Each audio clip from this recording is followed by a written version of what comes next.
Devant cette fontaine, les bidons s'accumulent par dizaines. À Moroni, dans les Comores, les robinets restent désormais ouverts en permanence. Chacun guette le moindre filet d'eau pour faire ses provisions. On a de l'eau une fois tous les 15 à 20 jours pour une durée maximale d'1 heure, très tard dans la nuit. Quand l'eau coule, on s'appelle pour se prévenir, afin que chacun remplisse ses récipients. De l'eau qui manque et qui coûte de plus en plus cher.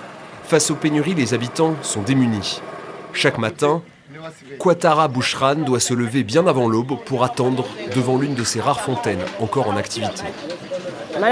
Si je ne trouve pas de l'eau ici, je suis obligée d'aller en acheter. Avant, le bidon coûtait 30 centimes d'euros. Maintenant, il est à 50. Comment s'en sortir alors que le quotidien lui-même est devenu si difficile?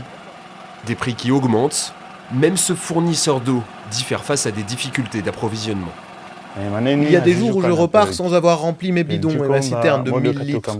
Pourtant, la demande est très forte puisque c'est la saison sèche, mais je ne peux pas répondre à toutes les sollicitations. La station de pompage de la ville de Moroni est vétuste. Elle date des années 70, jamais entretenue, et depuis la population de la ville a été multipliée par 5. Aujourd'hui, elle ne fonctionne que 10 heures par jour, même si les autorités assurent qu'une rénovation du réseau est prévue. Les prises qui alimentent les secteurs de Moroni et en dehors de Moroni, on va les déboucher donc pour essayer d'alimenter la population. Et aussi les projets à moyen terme, comme je vous ai dit que c'est moyen de 4 ans, donc il va installer des nouveaux infrastructures qui seront à la hauteur à la population de la capitale et les environs de la capitale. Un projet qui prévoit la création de nouveaux forages.